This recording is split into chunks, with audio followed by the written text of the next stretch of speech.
नमस्कार, स्वागत है आपका। आप देख रहे हैं हमारी खास पेशकश हर तस्वीर में कहानी है। मैं हूं आपके साथ सुमित झा। गोपालगंज के बाढ़ प्रभावित ग्रामीण बाढ़ के 6 महीने बाद भी बंजारों से जिंदगी जी रहे हैं, तो उनका घर बार तबाही के सैलाब में पूरी तरह से बर्बाद होकर रह गया है। संगीता देवी ने अपने पति के साथ एक एक ईंट जोड़कर बड़े अरमानों से ये पक्का मकान इसलिए खड़ा किया था कि बाल बच्चों को रहने का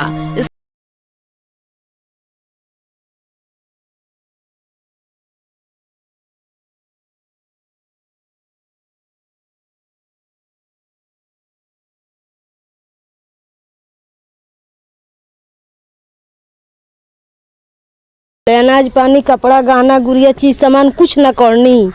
पानी बहे लागल तो लइके फैके लेके हम बांध पर भाग गईनी। कुछ नंबर सब सामान दह गईल। कमाए वाला आदमी हमार बीमारी से बैठ गई, कोई जिंदगी में कमाए वाला नहीं की, पूरा देह के हड्डी टूट गई।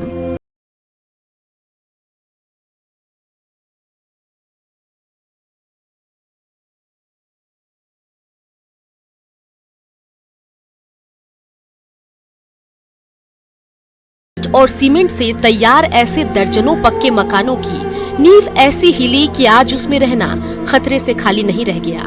बाढ़ के गुजरे 6 महीने से ज्यादा वक्त हो चुका है, लेकिन ये बाढ़ पीड़ित आज भी हर दिन जीने के लिए संघर्ष कर रहे हैं। कुछ नहीं खे मिलल, इतना दिन हो गल केहू तो देखे अभी आइल हवैले ना भइल। जे इंक्वायरी होई तो इंक्वायरियो करे केहू ना आइल। झूठ मूठ के का लिख के दहलो का ना लिख के दहलो वो पता नहीं खे जे का मिली कि ना मिली।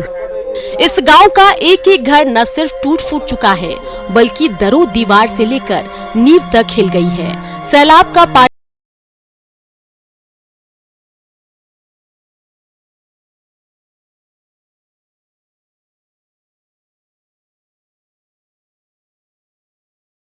न्यूज़ 18 गोपालगंज। सारण के एक सरकारी स्कूल की इमारत पर पिछले 2 महीनों से सुरक्षा बलों का कब्जा है, तो स्कूली छात्र छात्राओं की पढ़ाई लिखाई पर ग्रहण लग गया है।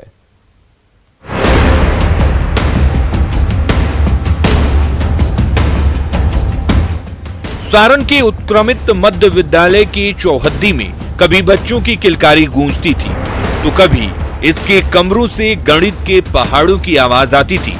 लेकिन इस स्कूल के अहाते से लेकर बरामदे और कमरों से लेकर लाइब्रेरी में पिछले 2 महीने से इन पुलिस जवानों की चहलकदमी बढ़ती जा रही है। तो सारण के बच्चों के बीच शिक्षा का उजाला फैलाने वाला ये स्कूल परिसर आज पुलिस छावनी बना नजर आ रहा है। हम लोग कुछ कर नहीं सकते हैं इसमें, जो भी करना होगा, और प्रिंसिपल साहब को या किसी का आपत्ति भी होगी तो जब तक यहाँ सोनपुर के अनुमंडलाधिकारी या फिर थाना प्रभारी से बात नहीं कर सकते हैं, क्योंकि हम लोग खाली नहीं कर सीनियर का आदेश से यहाँ हैं। बिहार में विधानसभा चुनाव खत्म होने के बाद से ये स्कूल इन जवानों का ठिकाना बना हुआ है। हालांकि बिहार सरकार के आदेश पर दूसरे स्कूलों के दरवाजे तो छात्रों के लिए खुल गए हैं, लेकिन पुलिस जवानों की कदम ताल की वजह से जहांगीरपुर के इस स्कूल में न घंटी बज रही है और न क्लास चल रहे हैं, तो छात्रों से लेकर शिक्षक तक अब तक इस स्कूल से दूर हैं।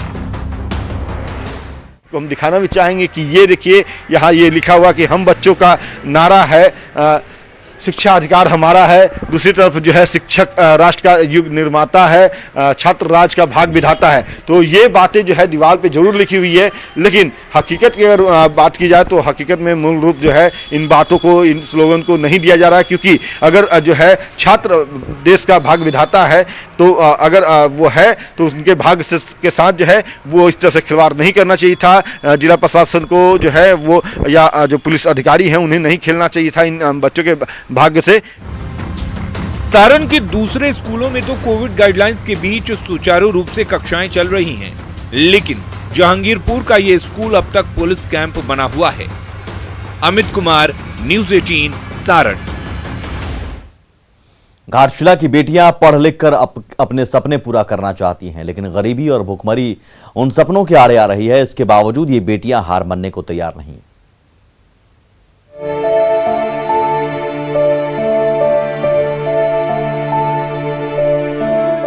मिट्टी की चारदीवारी के बीच किताबों के पन्नों में डूबी नन्ही शकुंतला मुर्मू की आंखों में भी पढ़ लिख कर डॉक्टर बनने का ख्वाब पल रहा है।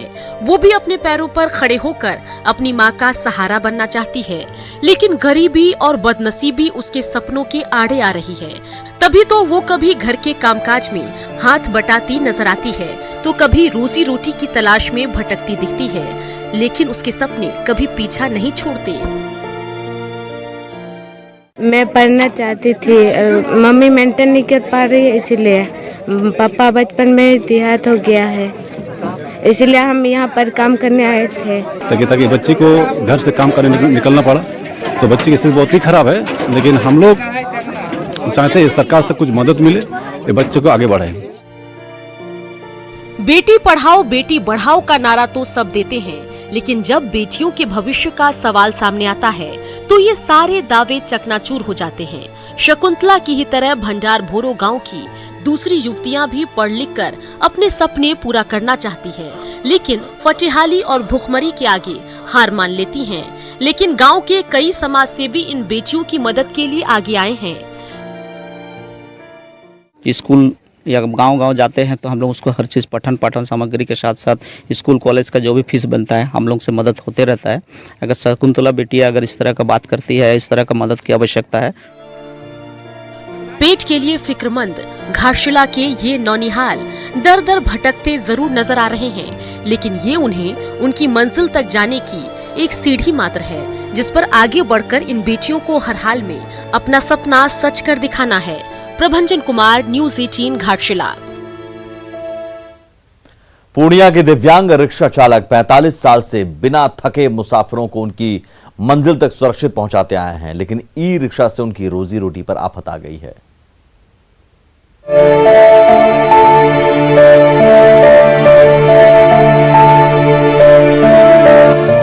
एक हाथ नहीं तो क्या हुआ, हौसला तो भरपूर है, और उसी हौसले के बल पर दिव्यांग रिक्शा चालक मोहम्मद इकबाल हर दिन अपने रिक्शे पर यात्रियों को बैठाकर उनकी मंजिल तक ले जाता है। बचपन में उनका हाथ कट गया था, लेकिन कभी हिम्मत नहीं हारी। एक हाथ से रिक्शे के साथ साथ घर गृहस्थी की गाड़ी खींचते रहे और 6 लोगों के परिवार का भरण पोषण करते रहे।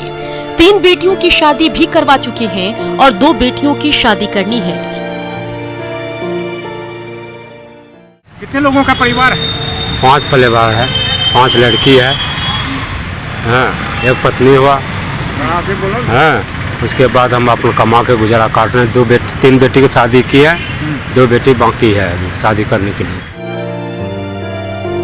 एक हाथ होने के बावजूद मोहम्मद इकबाल का अपने रिक्शे पर गजब का नियंत्रण है, तभी तो वो पिछले 45 साल से पूर्णिया की सड़कों पर रिक्शा चलाते हुए न जाने कितने मुसाफिरों को सुरक्षित उनकी मंजिल तक पहुंचा चुके हैं। लेकिन हाल के दिनों में सड़कों पर ई रिक्शा की बढ़ती तादाद से इनकी रोजी रोटी पर आफत आ गई है। कमाई नहीं होता है, एक ही हाथ से चलाता है, किसी तरह दिक्कत से चला रहा है। तो ये टोटो आने के बाद परेशानी हो रही है? हाँ, टोटो आ गया ना, रिक्शा बहुत कम चलता है, हम लोग को खाने में ही आफत है।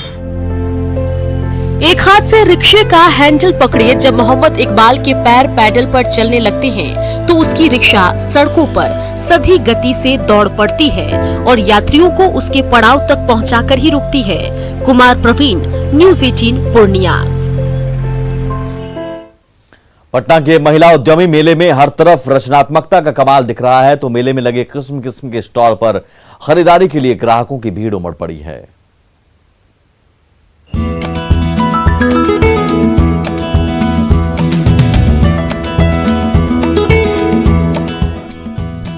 मिथिला पेंटिंग, मंजूसा आर्ट और टिकुली आर्ट की कारीगरी से सजी ये तस्वीरें सबको लुभा रही हैं। तो ठंड के मौसम में मखमली शॉल के स्टॉल पर ग्राहकों की भीड़ लगी हुई है। ये पटना के ज्ञान भवन में महीनों बाद शुरू हुए महिला उद्यमी मेले का नजारा है, जहां आपको महिला कारीगरों के हाथों से तैयार ऐसे डेकोरेटिव आइटम नजर आ जाएंगे जो आपके घर की खूबसूरती में 4 चांद लगा देंगे। तो पटना वुमेन्स कॉलेज की छात्राएं भी अपने स्टॉल के जरिए आत्मनिर्भरता की ओर कदम बढ़ाती नजर आ रही हैं। और बिहार में इतना टैलेंट है, अगर हमें अच्छे फैकल्टी का इस तरह से और अच्छे डिपार्टमेंट का सहयोग मिले तो हम लोग एक नाम रोशन जरूर करके दिखाएंगे। और ये तो हमारी छात्राएं कर ही रही हैं, ये तो ट्रेनी छात्राएं हैं जो कि अभी इस साल इस कक्षा में ये पढ़ रही हैं, लेकिन हमारी बहुत सारी छात्राएं हैं जो आत्मनिर्भर होकर विभिन्न स्टॉल पर अभी सामान बेच रही हैं। इस मेले का कोना कोना एक से बढ़कर एक हैंडीक्राफ्ट से सजा हुआ है, जहां आपको हाथों की कारीगरी का कमाल तो दिखेगा ही, साथ ही महिलाओं की रचनात्मकता के ताने बाने से तैयार रंग बिरंगे आइटम्स नजर आ जाएंगे, जिसे देखकर आप खरीदारी के लिए मचल उठेंगे। मेले में ऐसा कोई भी काउंटर नहीं जहां बाहरी उत्पादों की खरीद बिक्री हो रही है, बल्कि यहाँ हर तरफ स्वदेशी उत्पादों की खुशबू बिखर रही है।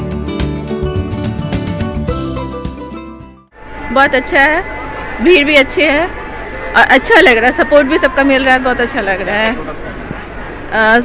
प्रोडक्ट क्या क्या है, मेरा सब ज़्यादातर अपना है, डिजाइनर सूट है, स्टिचिंग भी होता है, एम्ब्रॉयडरी भी होता है। वैरायटी है यहाँ पे, और एक तो बिहार का जो कल्चर है वो बहुत अच्छे तरीके से हमको देखने को मिलता है यहाँ पर। प्रोडक्ट भी बिहार का है, मैक्सिमम आइटम्स बिहार के, जैसे मधुबनी पेंटिंग वगैरह हमने देखा है, वो सब अच्छी चीज़ें हैं जो हमको यहाँ पर देखने को मिला। पटना में एक छत के नीचे महीनों बाद लगे इस मेले से महिला उद्यमियों को कारोबार तो बढ़ ही रहा है, साथ ही स्वदेशी उत्पादों को भी बढ़ावा मिल रहा है। तो युवा उद्यमियों के स्टार्टअप के लिए भी ये मौका वरदान से कम नहीं है। रजनीश कुमार, न्यूज़ 18 पटना। तस्वीरें अभी और भी हैं, कहानियां अभी और भी हैं, लौटते हैं बस थोड़ी ही देर में। कैमूर के बुनकर अपने हाथों से एक से बढ़कर एक कालीन बुनते हैं। उनके कालीन को विदेश में एक्सपोर्ट कर कई कंपनियां मालामाल होती हैं, लेकिन ये बुनकर फटेहाल रह जाते हैं।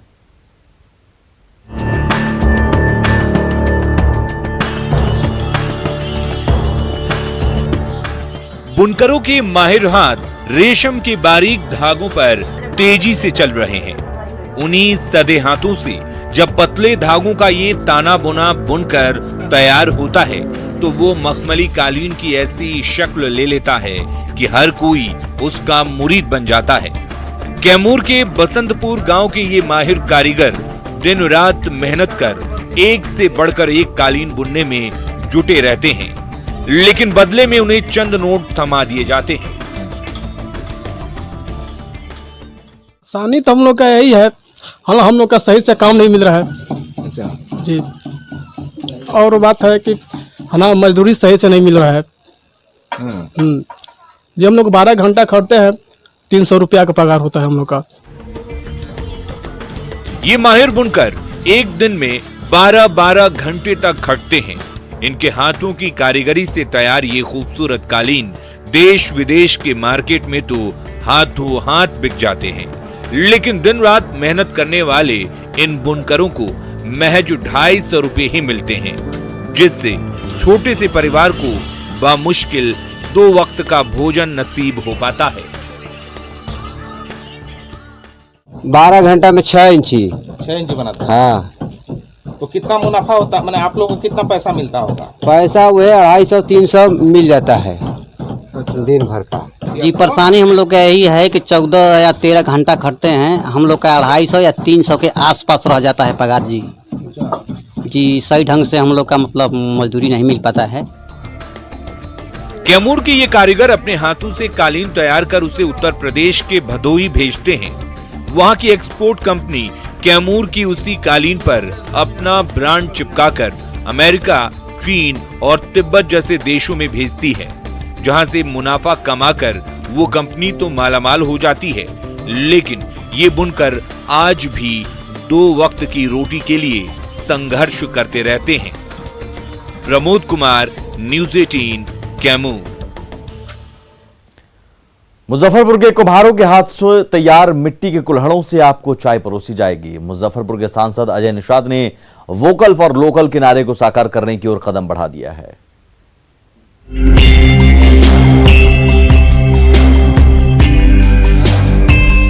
कुम्हारों के हाथों से तैयार मिट्टी के इन कुल्हड़ों में जब आप चाय की गर्माहट की चुस्की लेंगे तो आपको तरोताजा होने में देर नहीं लगेगी। मुजफ्फरपुर के सांसद अजय निषाद के घर आने वाले मुलाकातियों को अब मिट्टी के इन्हीं कुल्हड़ों पर गर्मा गर्म चाय परोसी जाएगी।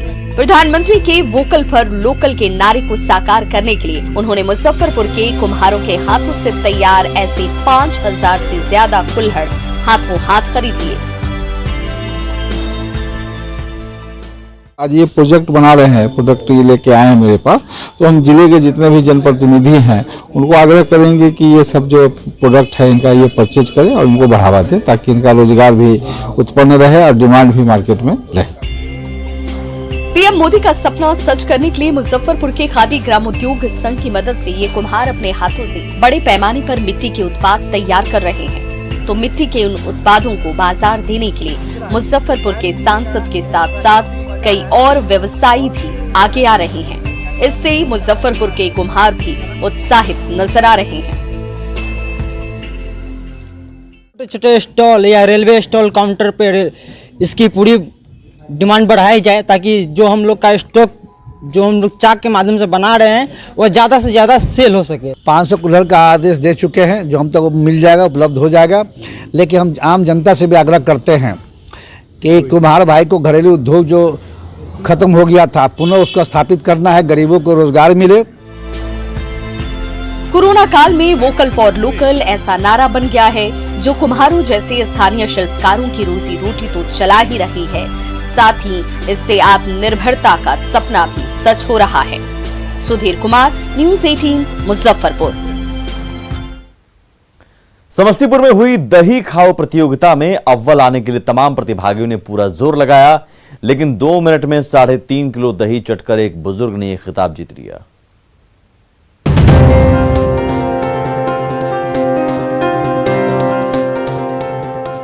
इस कतार में बैठा हर एक शख्स दही पर टूट पड़ा है। 2 मिनट में दही खाने की ये ऐसी प्रतियोगिता है कि उसमें जीत दर्ज करने के लिए ये तमाम प्रतिभागी दही से तरबतर नजर आ रहे हैं। देखिए, इस प्रतियोगिता में भाग ले रहे इन तमाम उम्मीदवारों के बीच दही खाने की ऐसी होड़ मची है कि दही के खाली डिब्बों का ढेर लगता जा रहा है। तो युवाओं की इस भीड़ में 2 मिनट में 3.5 किलो दही चटकर अव्वल आए बुजुर्ग सीताराम महतो ने सबका दिल जीत लिया। हाँ, पिछले बार भी खाए थे। पिछले बार कितने खाए? इतना ही खाए थे। इतना? 2.5 मिनट में, उस बार 2.5 मिनट में 3.5 किलो। इस बार 2 मिनट में 3.5 किलो। मिथिला डेयरी के दुग्ध उत्पादकों ने कोरोना काल में घर घर में दूध दही की कोई कमी नहीं होने दी थी। इसी सफलता का जश्न मनाने के लिए आयोजित इस समारोह में दही खाने की प्रतियोगिता तो हुई ही, रस्साकशी का खेल भी हुआ, जिसमें सफेद रेखा के दोनों ओर रस्सी की डोर थामे ये समस्तीपुर वासी गिरते पड़ते एक दूसरे पर ताकत और दांव पेच को जोर आजमाते नजर आए। तो मिथिला डेयरी की ओर से उनकी भरपूर हौसला अफजाई की गई। का मूल मंत्र है कि हम साथ किसी भी कार्य को करें तो वो संपादन सुनिश्चित रूप से होता है और हमें साथ रहने से एक बल मिलता है। किसी तरह की जो टारगेट होता है वो हम पूरा कर लेते हैं। ये प्रतियोगिताएं होती रहती हैं और अच्छा है, इसमें लोगों को भी काफ़ी उल्लास रहता है और जो संघ के सदस्य हैं और सभी पशुपालक हैं वो भी इससे काफ़ी उत्साहित रहते हैं। समस्तीपुर में हुई इस मनोरंजक प्रतियोगिता का लुत्फ हर किसी ने उठाया। तो सबसे ज्यादा दही चटकर जीत हासिल करने वाले बुजुर्ग सीताराम अपने खाने की रफ्तार से सबके बीच आकर्षण का केंद्र बने रहे। मुकेश कुमार, न्यूज़ 18, समस्तीपुर। और इसी के साथ इस बुलेटिन में इतना ही, लेकिन आगे भी खबरों का सिलसिला लगातार जारी है। नमस्कार।